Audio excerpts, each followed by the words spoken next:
This is a snake plant, and if there's one thing that you're probably doing that is slowly killing your snake plant, it's that you're overwatering it. So in this video, I wanted to help you and everyone watching stop and prevent this from happening.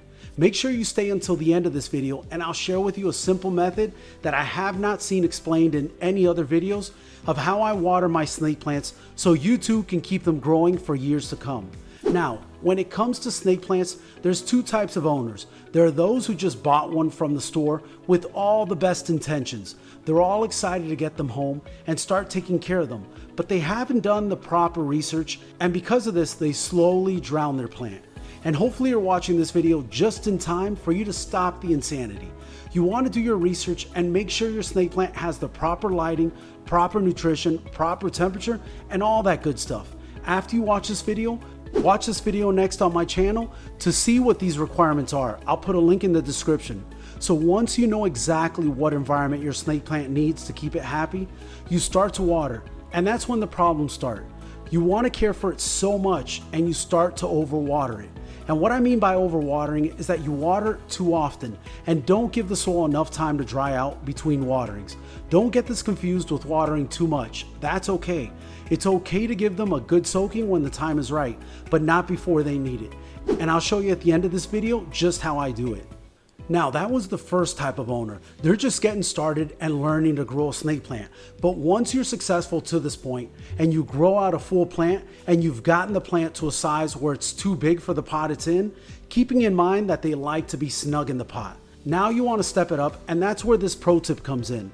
One of the main reasons new plant parents do more harm than good during the step up is because they step it up into a container that's just too large. The way to think about this is, if you add soil to a pot that is a lot larger than the root ball of the existing plant, the root system won't be large enough to take up and remove the water from the soil quickly enough. And the end result is that the plant ends up sitting in the soil and possibly getting root rot. So the way to solve this problem is to step up your plant to a pot that's just 1 to 2 inches bigger in diameter than the existing pot. With this one here, I'm going from a 6-inch to an 8-inch clear pot. Love these clear pots, not only because I can see the roots as they grow, which is half the fun, but also because I can look to see how wet or dry the soil is.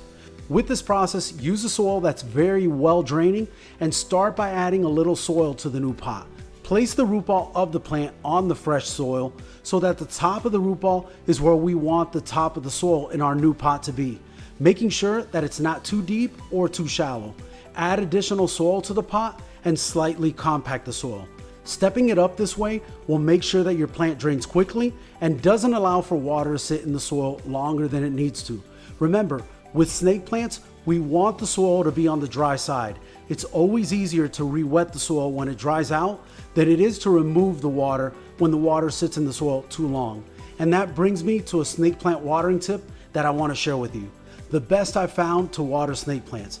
And this is what I call totem. That's right, you heard it here first. Totem is my method of top watering and bottom watering. You get the best of both worlds. You saturate the soil from the top and get the benefits of bottom watering from the bottom.